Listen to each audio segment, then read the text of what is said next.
أعوذ بالله من الشيطان الرجيم بسم الله الرحمن الرحيم الحمد لله رب العالمين وأفضل الصلاة وأتم التسليم على سيدنا محمد وعلى آله وصحبه أجمعين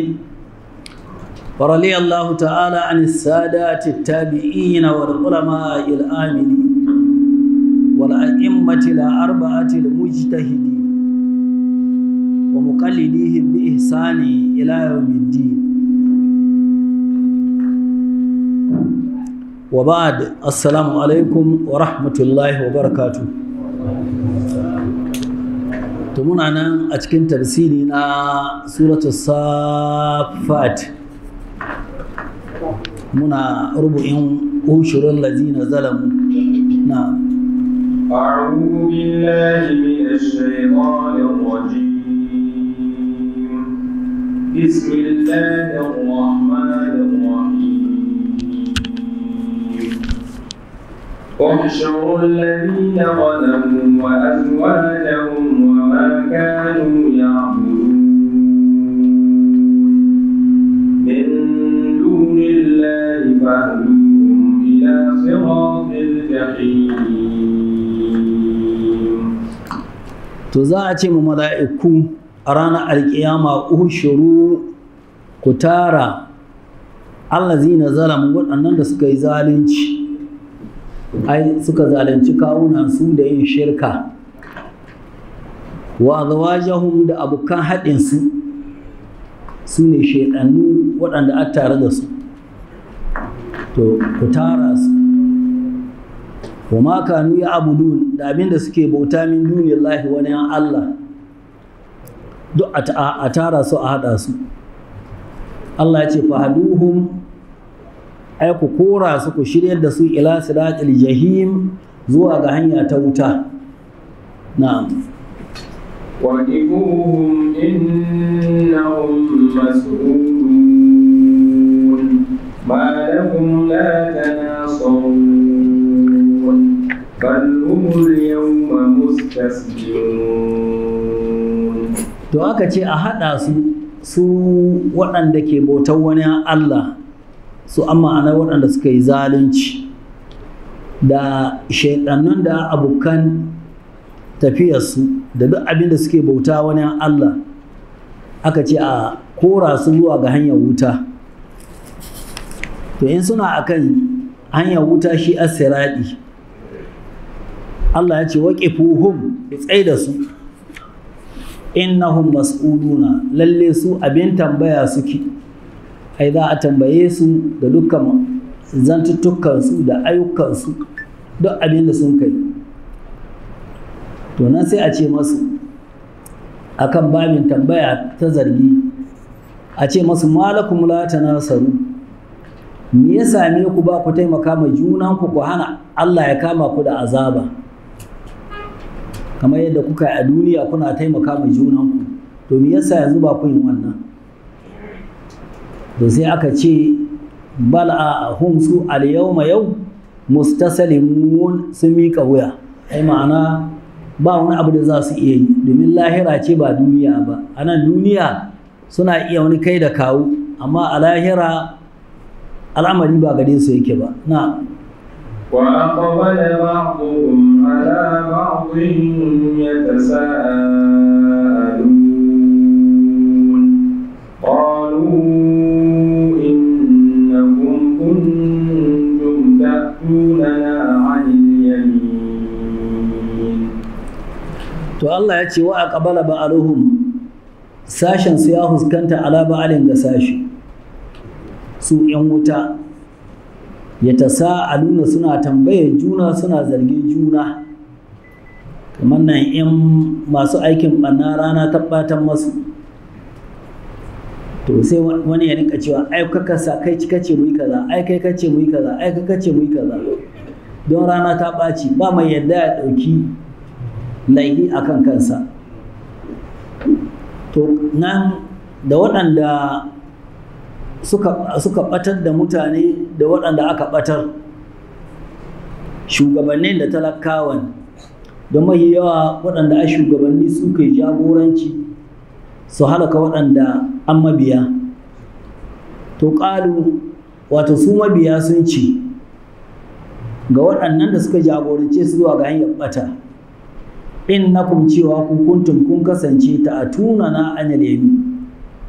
kuna zo mu daga hanyar dama. Ai ma'ana a lokacin da muke can duniya kuna biyowa hanya wadda za mu yarda da ku, mu aminta da ku, kuna faɗa mana maganganu har mun ka yarda muka kauce ma hanya, haka kun ka yi muna. Na قالوا بل لم تكونوا مؤمنين وما كان لنا عليكم من سلطان بل كنتم قوما طاغين. tunan muhawara su waɗanda an ka bi shugabanni su ce a ƙalu su ce ai ma'ana sun ce ballam ta kunu mumini, ya za ku ce mun ɓashtar da ku, ai ko dori ba ku da imani. Inda ɓatarwa tana yiwuwa in kuna da imani mun ka jawo ku ga hanya wadda ba ta ƙwarai ba, to ko dori ba ku da imani, ballam ta kunu mumini. wa ma kana lana alaikum min sultani, mu ba mu da wani iko a kanku, ma'ana ba mu da iko a kanku, bal kuntum qauman dagin, kun kasance ma mutane waɗanda suke batattu kamar yadda muke batattu haka kuke batattu, mun tarar da ku akan batakku mun ka haɗu da ku. Saboda haka wannan shi'a abin da su waɗanda an manya ka ce ma talakawa. Na فحق علينا قول ربنا إنا لذائقون فأغويناكم إنا كنا غاوين. to har wayo dai su shugabannin suna ce matalakawa mun tarar da ku kuna batattu, fa haqqa alaina, da mu da ku, a yanzu shugabannin suka ce matalakawa da mu da ku, fa haqqa alaina qawlu rabbina, zancen ubangijinmu ya wajaba akan mu, can da Allah ya ce la'amra anna jahannama min aljannati wan nasi ajma'i. Allah ya ce zan cika jahannama da aljannu da mutane gaba ɗaya. To wannan zancen na Allah shine ya wajaba akan mu. Mu za mu shiga wuta, kuma za ku shiga wuta. Shi mana fa qalaina qawlu rabbina inna la za'iqun, mu gaba ɗaya da mu da ku za mu ɗanɗane azaba. Fa gawainakum, wato muka halaka ku, inna kunna gawiyin, wato mun kasance batattu. Saboda haka mun tarar da ku kuma kuna batattu, mun ka jawo ku mun ka zama abu guda. Sai mana fa gawainakum inna kunna gawiyin. Na فإنهم يومئذ في العذاب مشتركون. to Allah madaukakin sarki ya ce fa innahum, da su shugabannin da talakawan, ma'ana jagororin waɗanda sun kaɓatar da talakawa da su talakawan da sun kai masu ɗa'a, Allah ce fa innahum, cewa su gaba ɗaya ɗinsu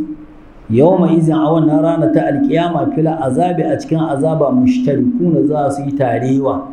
Ai ma'ana kamar da sun ka tarewa ga ɓata a duniya, to za su yi tarewa a cikin wuta, wato abin nan a dalilin halakarsu. Na إنا كذلك نفعل بالمجرمين. to inna mu kazalika, ai kamar yadda muka aikata ga waɗannan, naf'alu muke aikata bil mujrimin, da duk waɗansu da sun ka kangare, waɗanda suka fanɗare, yadda mun ka yi ma waɗancan na farko haka za mu yi ma waɗannan na baya. Ai abinda ake nihi har zuwa ranar alkiyama, duk wani wanda ya biyo wani gabata to za su yi tarewa a cikin azabar Allah. Shine ma'ana inna kazalika naf'alu bil mujrimin. Na'am. إنهم كانوا إذا قيل لهم لا إله إلا الله يستكبرون. To a dalili an ka ce innahum, cewa su kanu sun kasance idza qila lahum, idan an ce masu la ilaha illallah, ba wanda ya cancanci abota masa in ba Allah ba, yastakbiruna, suna girman kai. Ai ma'ana cewa abu guda ga abin ga kamar yadda za mu ji cikin suratul sad suna mamaki akwai gumaka ɗaruruwa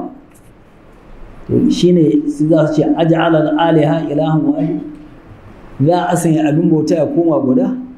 to shi suke mamaki to shine ma'ana idza qila lahum ya an ce musu la ilaha illallah ba wanda ya cancanci abota ma sai Allah Allah ɗaya ake bauta yastakbiru sai girman kai ya kama su na'am ويقولون أئنا لتاركو آلهتنا لشاعر مجنون to waya kuluna suna cewa inna shimmu la tariku za mu bar alihatina gumakanmu waɗanda da muka bauta ba don wani abu ba sai don zance da sha'irin ga mawaƙi majanunin wanda an mahaukaci cewa da annabi sallallahu alaihi wasallam shi ai sha'irin majanuni ai ma'ana ya za su bar gumakansu da suke bauta don magana wani wanda yake mawaƙi na kuma suna ganin bai da hankali na بل جاء بالحق وصدق المرسلين إنهم لذائق العذاب الأليم وما تجزون إلا ما كنتم تعملون. to Allah madaukin sarki ya barantar da annabi sallallahu alaihi wasallam daga hauka Allah ya ce bal ja'a bil haqq manzon ne ya zo da gaskiya cewa annabi sallallahu alaihi wasallam wa saddaqa al mursalin kuma ya gaskata manzanni da sun ka gabata duk manzannin da Allah ya aiko kamin shi sun zo da ba abin bauta in ba Allah ba shi kadai saboda haka annabi sallallahu alaihi wasallam ya zo da gaskiya shine alqur'ani kuma ya gaskata manzannin da sun ka gabata innakum cewa ku la za'iqul azabi za ku dandane azaba al'alimi wanda take mai radadi wa ma tujzauna ba za a saka muku da wani abu ba illa ma kuntum ta'malun face sakamakon abin da kun ka aikata duk abin da kun ka gani wanda kun ka yi na إلا عباد الله المخلصين أولئك لهم رزق معلوم فواكه وهم to waɗanda ba za su ɗanɗane azaba ba su ne aka toge aka ce illa ibadallah sai bayan Allah al-mukhlasin waɗanda suke abin tsalkakewa wato su kan waɗannan ula'ika waɗancan lahum rizqun suna da arziki ma'alumun sananne a cikin aljanna safe da marici fawakihu suna da abubuwan marmari waɗanda annaci na jin daɗi wa hum mukramun suna abin girmamawa na في جنات النعيم على سرر متقابلين to waɗannan su waɗannan waɗanda ibadallahi al-mukhlasi to su kan fi jannatin na'im suna cikin aljannan ni'ima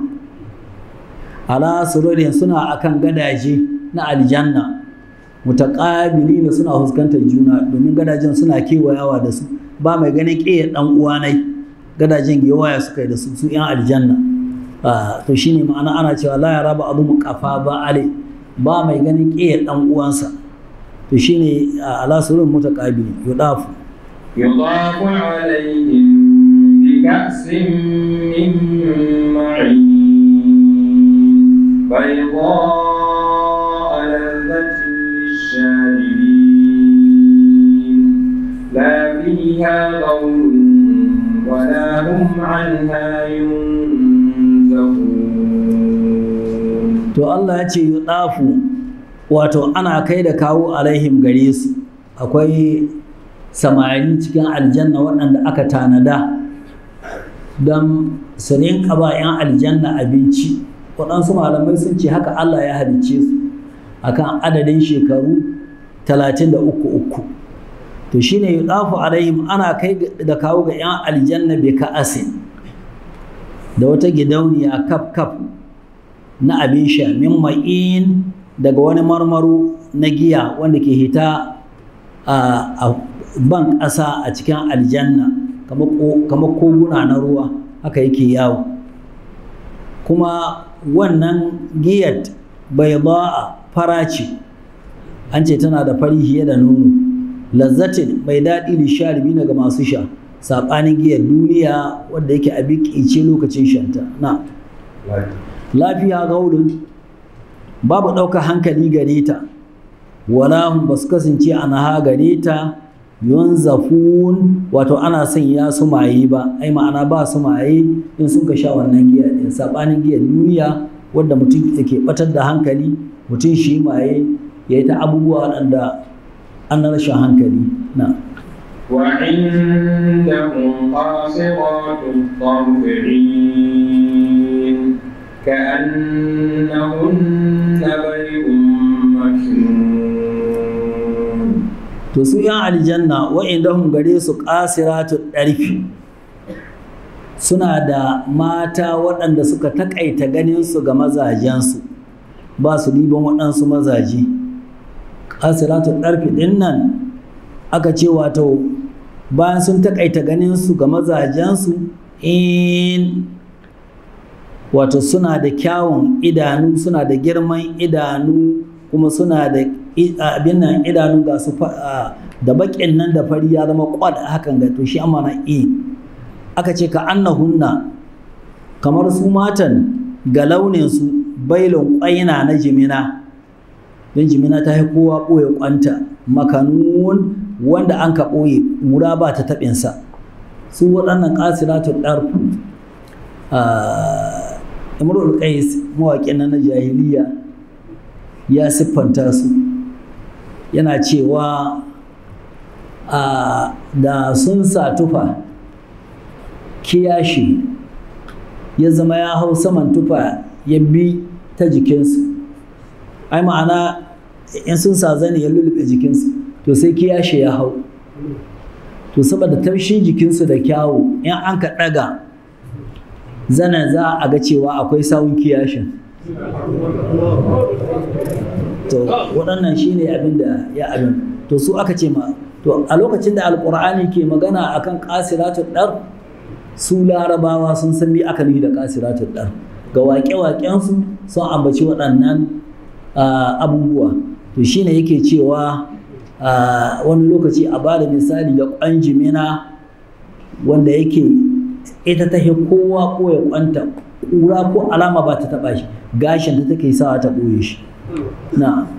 فأقبل بعضهم على بعض يتساءلون قال قائل منهم إني كان لي قرين يقول أئنك لمن المصدقين أئذا متنا وكنا ترابا وعظاما أئنا لمدينون.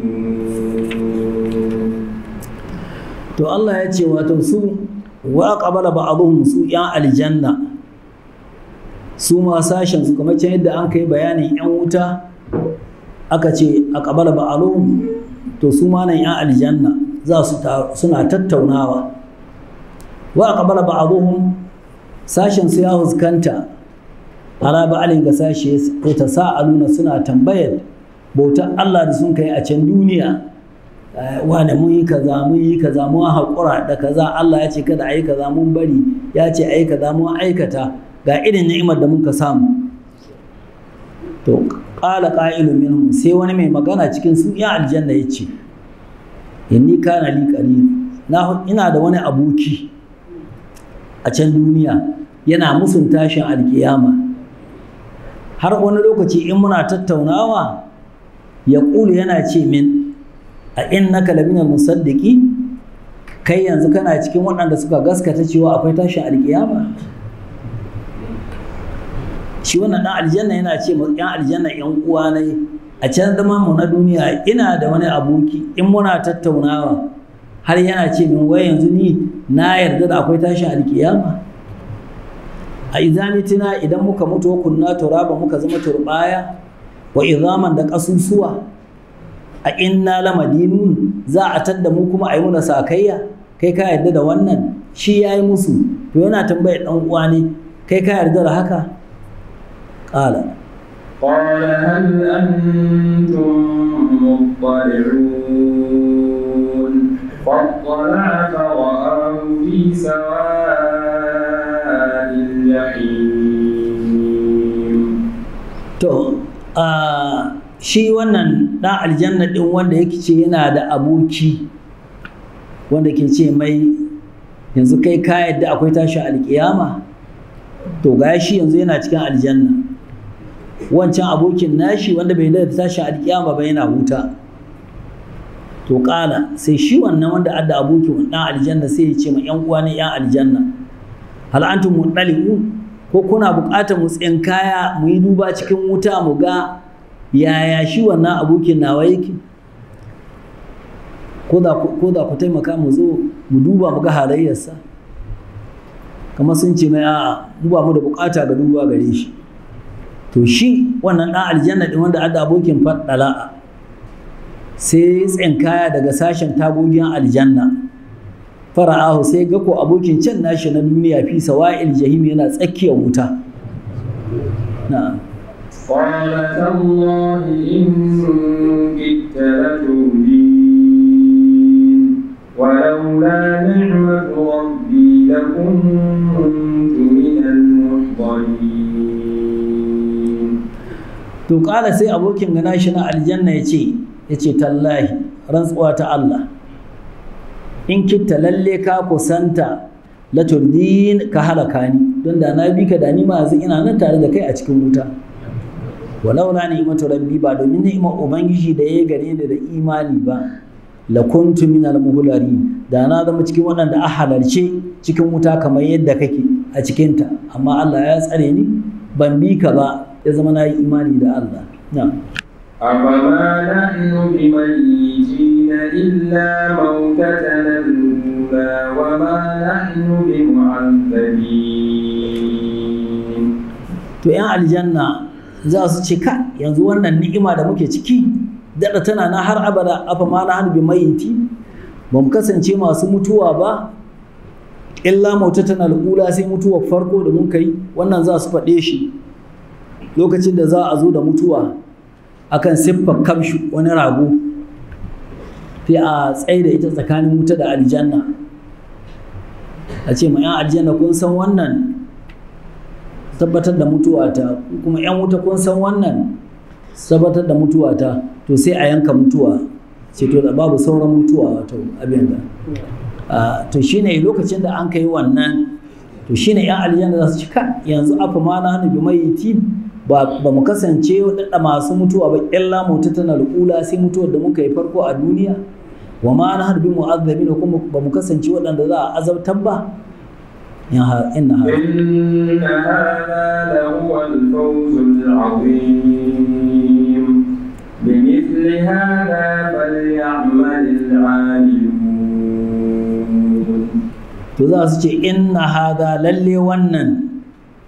ni'ima ta aljanna lahu al-fawz, ita an rabo al-azim wanda yake babba,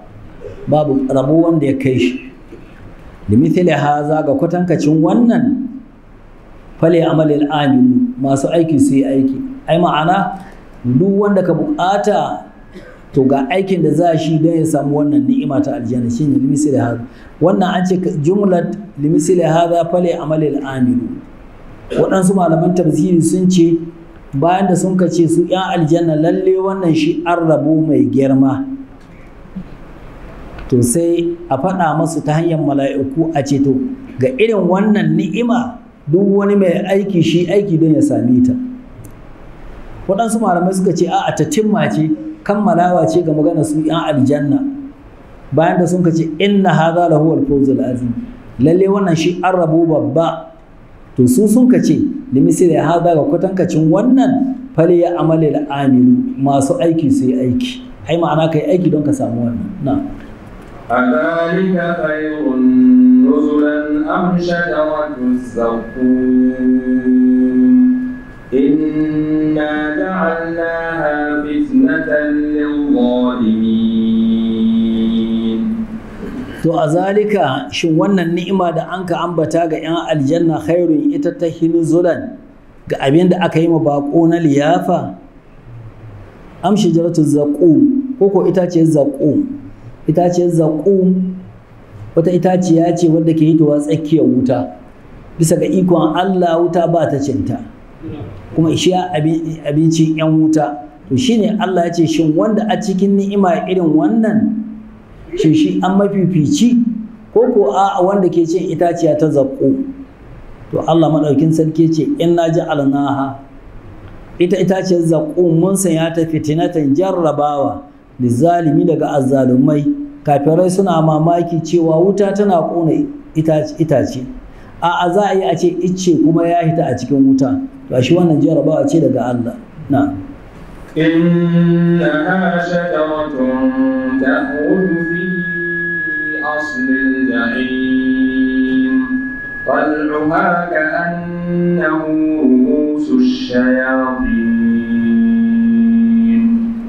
to Allah ya ce innaha wato wannan itaciya shajaratun itaciya ce ta harju wadda ke fita fi asalin jahimi a tsakiyar wuta zulhin jahannama kuma dal'uha 'ya'yanta ka annahu ka ce 'ya'yan nan ru'usu shayatin kawuna ne na shaidan an kwatanta shaidan ba a ganinsa to menene aka da ru'usu shayatin anan aka ce macizai waɗanda suke masu muni in mutum ya kallace su suna da muni domin galibi macizai a aljanu suna kama da macizai a waɗansu lokuta amma su ɗauki sifofinsu to sai aka kwatanta cewa 'ya'yan itacen na itacen zaƙum kamar kawunan shaidannu ai kamar macizai masu muni a wurin kallo na فإنهم لآكلون منها فمالئون منها البطون ثم إن لهم عليها لشوبا من حميم ثم إن مرجعهم لإلى الجحيم. to wannan itaciya Allah ya ce fa innahum cewa su da akiluna minha za su ci wannan itaciyar tare da muninta saboda tsananin yunwa da an ka sanya masu za su kama wannan itaciyar mai muni suna ta ci suna ta ci fa mali'una min halbudu za su cika cikkunansu da ita thumma kuma inna sanilahum gare su alaiha gare ta da shauban za a garwaya masu min hamimin da ruwan zahi shine abin shansu bayan sun ci wannan itaciyar mai muni abin shansu shine ruwan zahi su ci itaciya can cikin zurfin jahannama a hitar da su zuwa wani wuri nan cikin wuta su sha waɗannan ruwa na zahi bayan sun sha waɗannan ruwan na zahi sai su koma can inda sun ka hito shine thumma inna marja'ahum sannan makoma su da ilal jahimi zuwa wuta ai ma'ana babu daɗi ko ina su ci wannan itaciyar mara kyau cikin zurfin jahannama a nan cikin wuta kuma a hitar da su wani wuri domin shan ruwan zahi daga nan in sun sha ruwan zafi kuma a koma mai da su can inda sun kaci itaciyar Allah ya tsare إنهم ألفوا آباءهم ضالين فهم على آثارهم يهرعون. to innahum cewa su alafau sun sami aba'ahum ubanninsu dallina suna batattu sun iske uwayensu ba akan hanya kwarai ba kuma suka bi fahim su ala asarima akan sawunsu yuhura'un ake gaggautar da su ai ma'ana sun bi sawun iyayensu akan bata ba tsaya suka yi amfani da hankulansu ba suka gane ina gaskiya take don su yi aiki da ita a sun tarar da iyaye da kakanni da ayyukan da suka yi na bata sun ka bi wannan hanya na ولقد ضل قبلهم أكثر الأولين. to wala qadalla qablahum aksarul awwalin mafi yawan mutanen farko wala qadalla sun bace qablahum gabanin su ai ma'ana kamin wannan al'umma ta annabi sallallahu alaihi wasallam musamman quraish da aka aika annabi sallallahu alaihi wasallam cikin su kafin su an yi al'ummomi daban-daban da sun ka bace kamar jama'a annabi nuhu alaihi salam kamar jama'a annabi hudu su ne adawa kamar jama'a annabi Salih su ne Samudawa, da mutanen annabi Lut, da mutanen annabi Shu'aib, da mutanen annabi Musa alaihi salam, Fir'auna da mabiyansa, ga sunan dai har zuwa ga zamanin annabi sallallahu alaihi wasallam. To shine aka ce to mafi yawan mutanen farko sun bace. na'am ولقد أرسلنا فيهم منذرين فانظر كيف كان عاقبة المنذرين. to wala kada arsalna, Allah ya ce lalle mu aika fihim cikin waɗancan al'ummomi munzirin, wato manzanni masu yin gargaɗi waɗanda suka tsoratar da su da azabar Allah amma suka ƙaryata manzannin. Allah ya ce fanzur ka duba kai fa kana aqibatul munzari, komi a ƙarshen waɗannan da aka yi magargaɗi amma ba su karɓa ba. na'am إلا عباد الله المخلصين. to illa ibadallah, sai bayan Allah al-mukhlasin, waɗanda suke abin tsalkakewa su an masu imani, to su kan Allah ya kubutar da su daga azaba. Kowace al'umma yan azaba ta zo, to waɗannan da sun ka fanɗare sai a halaka su, waɗanda suka yi imani Allah ya kubutar da su. To haka abin yake, ita a sunna Allah a koyaushe waɗanda suka fanɗare a halaka su, masu imani ya zama Allah ya kubutar da su, kamar yadda ya ambata an je nan labina na hauna an su'i, mun kubutar da waɗannan da ke hani daga mummuna abu, saura ku su kuma aka halaka su da azaba wanda take mai tsanani. na'am ولقد نادانا نوح فلنعم المجيبون ونجيناه وأهله من الكرب العظيم. to Allah ya shiga ban bayanin waɗancan al'ummomi daban-daban da aka aiko musu da manzanni amma suka ƙaryata. Aka fara da Nuhu, domin shi aka yi daga annabawa waɗanda sun ka zo da shari'a.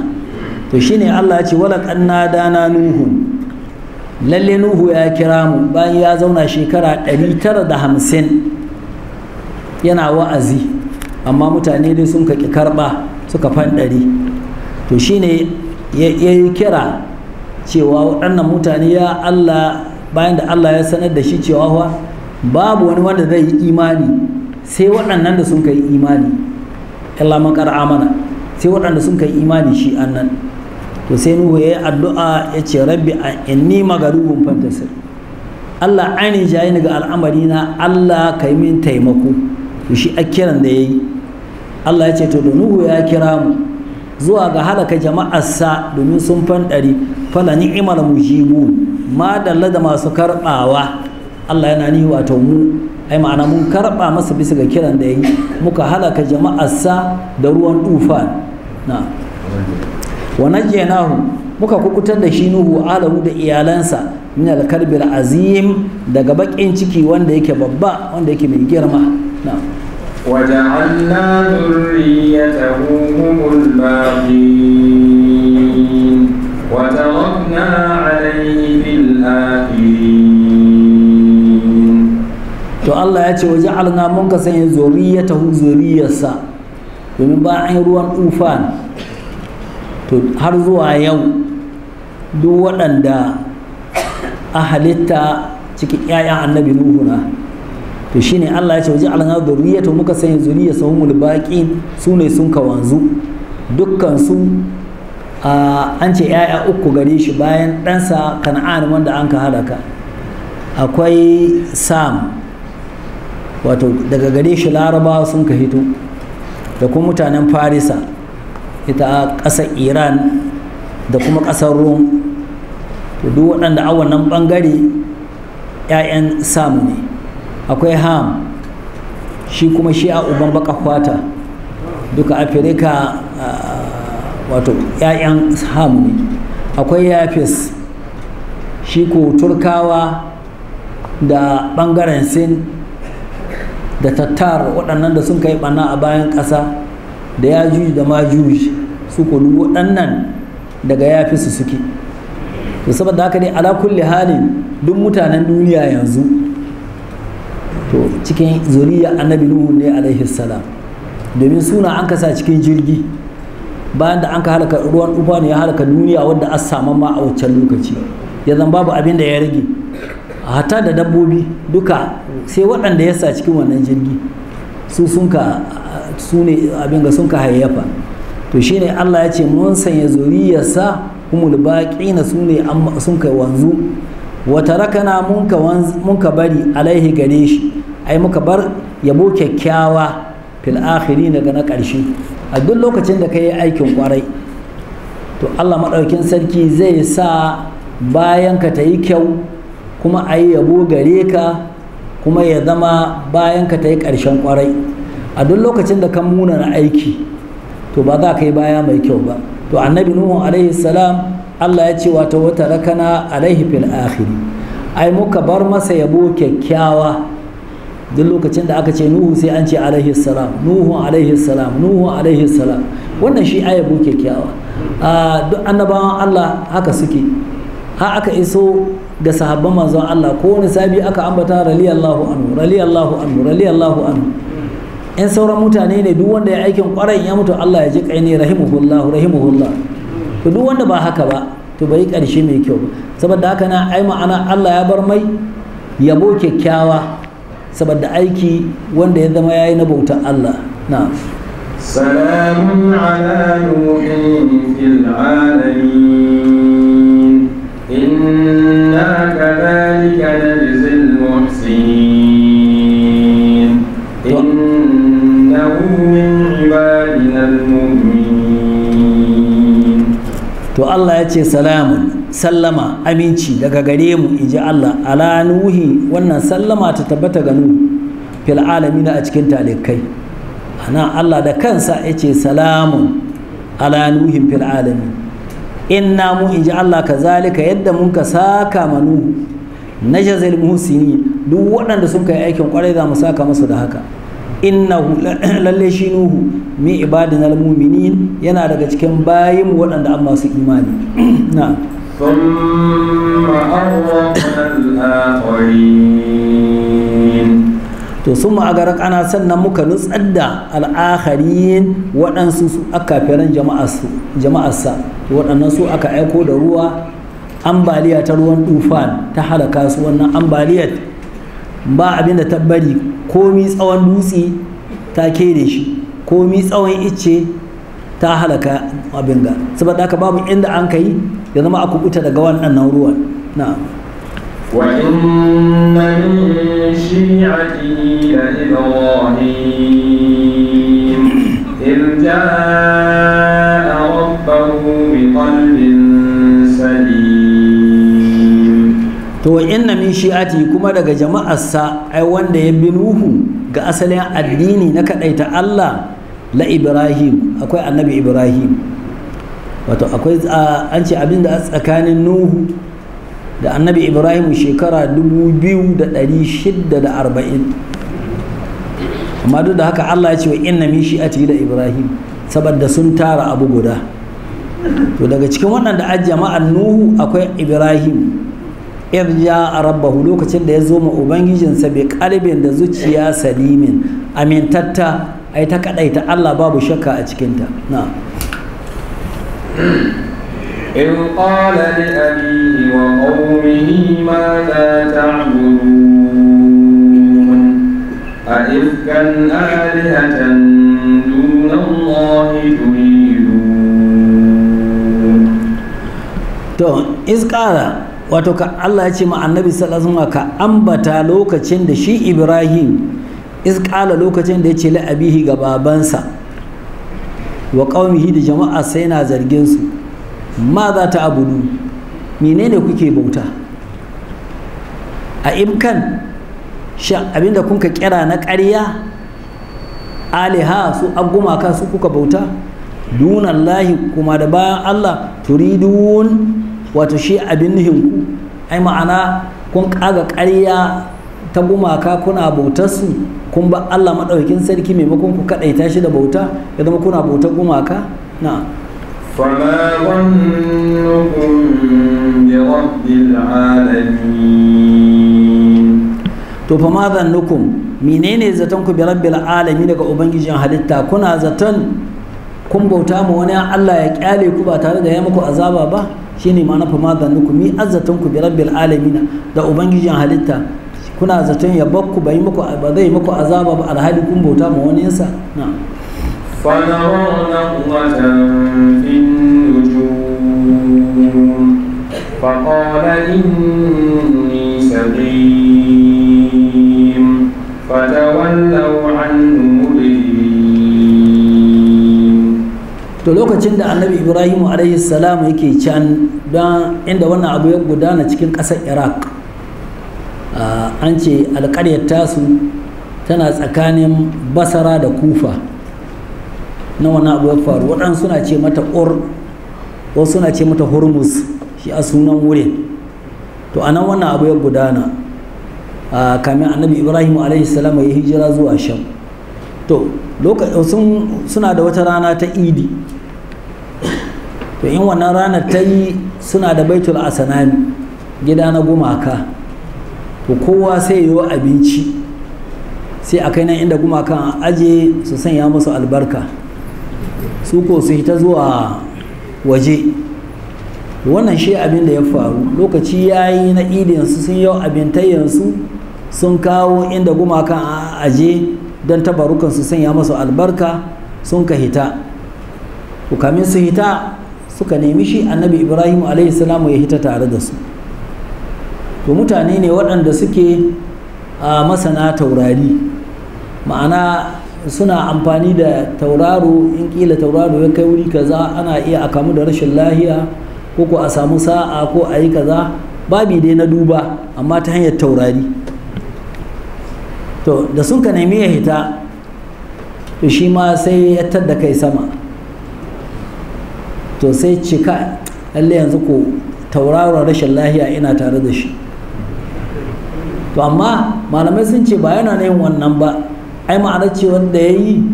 dai inni saqim ni rashin lahiya a garin ai ina da rashin lahiya ta bautar da kuka yi amma wannan ita aka ce ma tauriya tauriya ga abun wanda aka iya ɗauka shi an na farko amma kai kana nufin ba wannan ba to shine aka ce fa nazara sai ya duba nazaratan duba fil nujumi ga taurari kamar daɗa irin yadda sun ka ɗauka suna amfani da taurari to shi ma haka faƙala sai ce inni saƙi wato ina ganin tauraro na rashin lahiya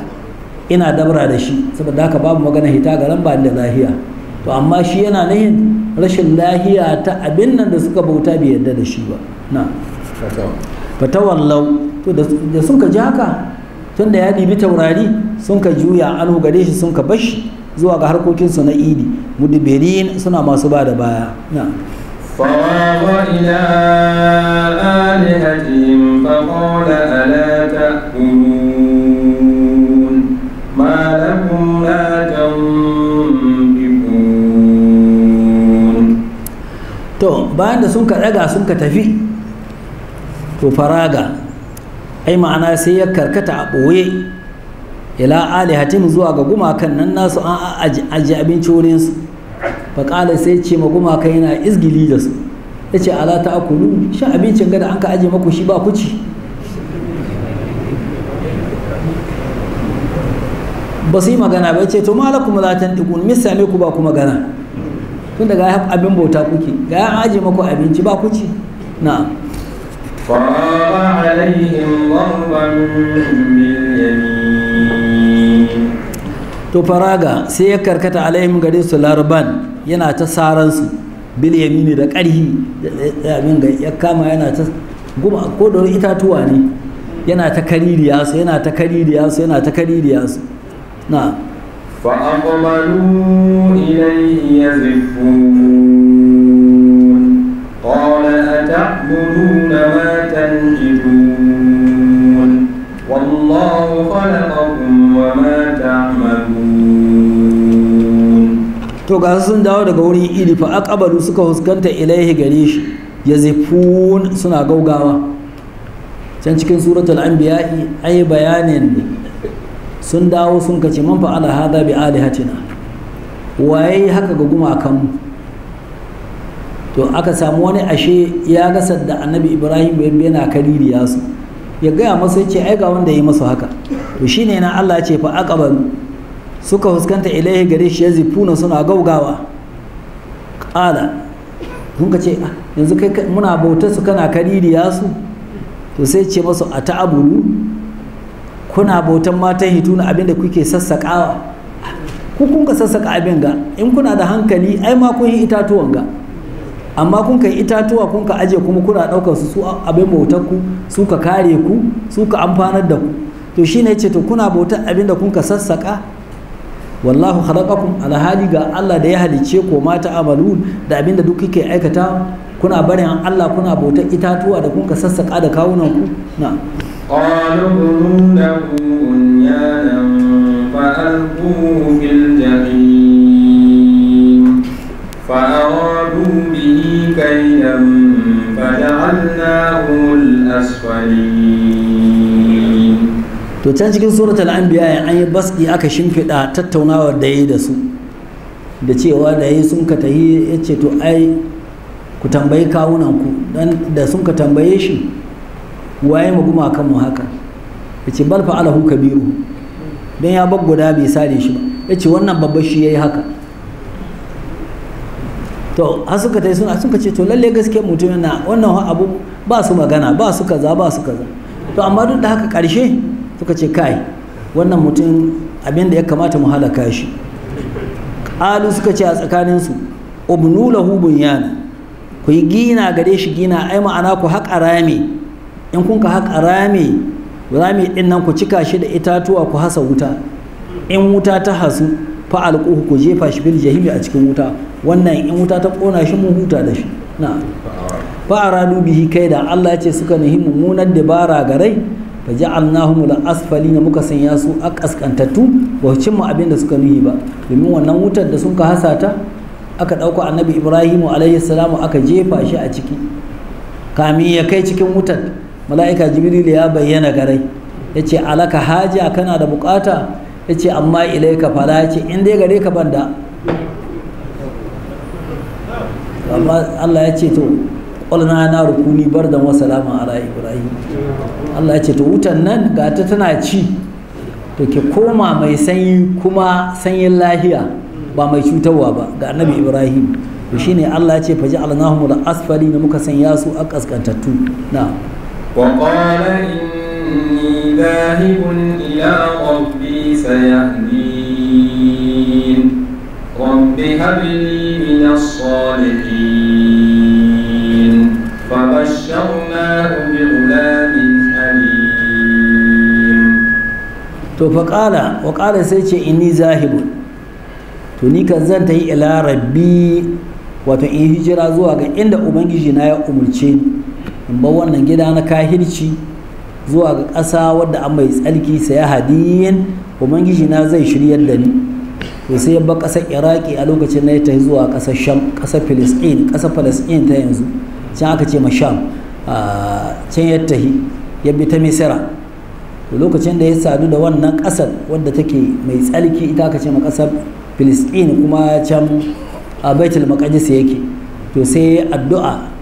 don bai da ɗako guda ya ce rabbi, an karanta ku? Rabbi ya ubangiji habli kai min bai wa ɗanin salihina wanda yake salihi. wa basharnahu, Allah ya ce muka yi mai albishir bi gulamin da yaro halimin wanda yake mai haƙuri, ai ma'ana yaro wanda yake mai hankali kuma mai haƙuri. na'am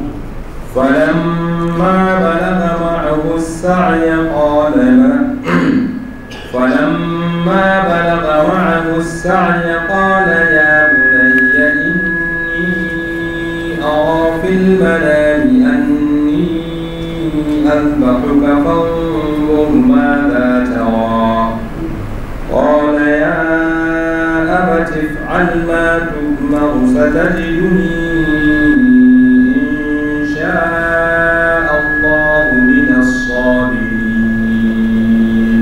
to konan muke ajiyewa don harkon kissat yanka tana da tsawo, kila don mu batta sai mu sadar da ita da mu tashi falon ma balaga ma'ahu sa'a insha Allah. Alhamdulillah sai mu ajiye.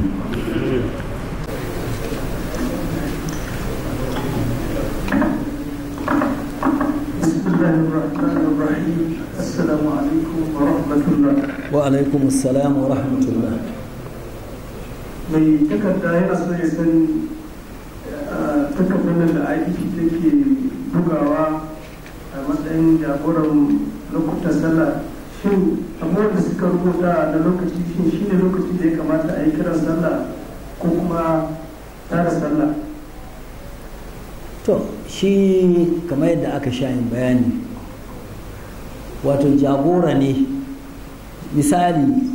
tun da 12:30 ai az-zuhur ta yi, amma za ka ga wani wuri sai karhe 1 a yi sallah, wani wuri sai karhe 1:30, wani wuri sai karhe 2, wani wuri ma sai 2:30, wani wuri ma sai 3. saboda haka wal amru wasi'un, lokacin sallah faɗi gare. Ana ce mai sallah ta zama ujuban muwassa, wato wajabci ne abin yalwatawa, ba abu na kukuntacce ba. saboda haka misali in a zo an kayi ta 12 ko 12:15 don dawali ya yi, to amma ila za a ga 12:30 za su rubuta, lokaci ne mai faɗi. haka la'asar da az-zuhur duk haɗe suke, an ce musu zuhurai, lokutan su haɗe suke. shi yasa ma Allah cikin ikonsa a arfa ana haɗa az-zuhur da la'asar tun kamar ƙarhe ɗai, ai az-zuhur ai la'asar. ita ko magariba da isha'i ba an yi isha'i sai an taho Muzdalifa, bayan ma dare ya yi, kila wani lokaci sai 10 ko 11 ko 12 sannan a yi magariba da isha'i. su ku ana ce masu isha'aini. to saboda haka ita shari'a ba agogo take aiki da shi ba, abinda take aiki da shi zawal ko abin nan inuwa. in inuwa ka ta kai tsawonka, daga nan la'asar ta yi, sawa'an 4 ta yi ko ba ta yi ba, ko 4:30 na ko a'a. amma su suna sawa tun da yanzu da agogo ake aiki don ya zama jagora, amma ba ana nihin a'a sallar ka ba ta yi ba in ka yi sallah kamin lokacin da sun ka sa, kila sun sa la'asar 4:15 ko 4:20 kai ka yi abin ka 4, ba a cewa sallar ka ba ta yi ba. domin abu ne mai yarwa. zuwa yanzu nan da muke cikin, in mutum zai yi la'asar cikin zai yi la'asar ne ba ta kai laruri ba yanzu ga yanzu in mutum ya yi la'asar ba cikin laruri na ba, domin rana ba ta fara fatsi-fatsin na abin da ba, cikin lokaci ya yi ta. to saboda haka a ɗauke shi al'amari na mai sauƙi, abinda aka gudu dai kada kai sallah lokaci bai ba. amma in ka ɗibe inuwa ka ta kai tsawonka, la'asar ta yi, daga na inuwa ka ta lunka ka biyu bisa ga wani ƙauli, ko rana ta fara fatsi-fatsi duk, sannan la'asar za ta zama laruri. to saboda haka wannan jagora ne kawai, amma ba ana nihin don zamani ya taho da wannan. ita shari'a za ka gani in ka diba cikin fiqhu, dulu'ul fajr bulluwa al-fajr, dulu'ul shamsi bulluwar rana, zawali shamsi, ko a ce a inuwarka ila al-qamati zuwa qama, gurubu shamsi, abin nan gaibubatu shafaq, waiwa shafaqi, duk wannan shi shari'a ke aiki da shi. babu inda magana agogo ta taso illa da zamanin mu, saboda shi aka aiki da shi, to shi yasa aka bada waɗannan misalai. sannan ce ana samun matasa waɗanda uwayensu na duk su fara taimaka musu saboda su uwayen talakawa ne, amma su kuma matasan kamar suna karatun alkur'ani kamar haka suke ko ba su da wata sana'a. ya ce to ya za a yi, ko ya kamata su aji karatun don su nemi hanyar za su taimaka wa uwayen nasu? to ai har da ba ta hana taimakon uwaye, ba inda aka nuna har da cewa don kana har da cewa wannan abu na iya hana ma kai wata sana'a. da yawa masu sana'o'i da yawa da ma'aikatan gwamnati da yawa 'yan makaranta waɗanda sun kai har da ya hana musu karatun da suka yi ba, bai hana musu sana'ar da suka yi ba, kuma sun kai har da ba a taɓa samun har da ta zama dalili ga cewa ba a komi ba. akwai manoma da ka noma kuma sun yi har da, akwai 'yan kasuwa waɗanda ka har da, akwai ma'aikatan gwamnati waɗanda ka har da, to saboda haka bai zama dalili. wannan kuma ce kafar ta malam ko ya halatta gare ni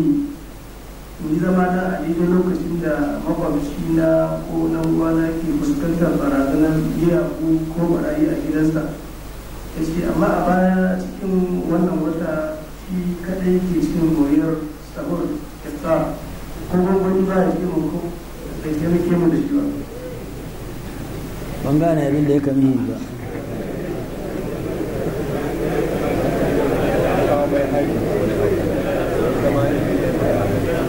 Amma na fahimci cewa an kawo mai hari shi yana dama ya zama ne to amma magana kawo abincin sahur ban sani. Abin da ke ni cewa kafin wannan lokacin da yake fuskanta wannan barazana mutum da gawa da shi ba ya kamar taimakon shi dan gwanda shi ko kuma wannan makwabtan da shi. To shi rashin taimako ne daban abu ne daban a bai hana don wani bai taimaka ma a musulunci ka ce kai ba ka taimaka mai yana daga cikin makarimul akhlaq wanda bai baka kai ka bashi yana cikin halayen manzon Allah sallallahu alaihi wasallam wanda bai baka ka bashi to saboda haka dan ya ki taimaka mai hayyo akwai nauyi a kai ne na zama ne musulmi na ya taimaka mai ba zama dalili don ya ki bashi wani abu ya ce a'a to bala'i ya hormai shi bai damu ba wannan ba ya zama dalili a musulunci. Wannan ce idan mutum ya samu rashin lahiya sai mantuwa ta shige shi yanzu babu tabbacin yana azumi ko kuma ko ya ɗau azumi yana iya cin wani abu da rana sai ka fita malam menene hukunci ne. To ai kaga wannan ya zama in ma akwai babin rashin hankali taɓuwa ta ƙwaƙwalwa ta samu saboda ya kalli kullahu nafsin illa wus'aha radda ya ɗauka bai ci ba azumi ne yana nan radda ya ɗauka ya ci kusan da ba ya da lafiya in yana iya gaba a samu ya samu lafiya a ranka in kuma babu shi kenan ya samu matsala saboda haka Allah bai kama mutum da ya zama abin da baya cikin hankali ne marar lafiya ne ta hanyar taɓuwa. Wannan kuma ce malam ina son a yi mini cikakken bayani akan alhariri kuma ina son da san wani irin tufafi ne na alhariri. To alhariri ne dai asali ne daga tsutsa yake amma galibi yanzu tufafin da aka yi ana ce masa alhariri ba alhariri na ba kamar wasu suna cewa irin boyel hakan ga alhariri ne sai dai ila yan akwai dan wasu lallai nashi amma gaskiya ba shi bane kamar yadda waɗansu ke abin da ni abin da nake iya ɗauka dai alharini wanda an alharini na sosai a halin yanzu a ce gashi shine tsantsanai to yana da wuya to alhamdulillah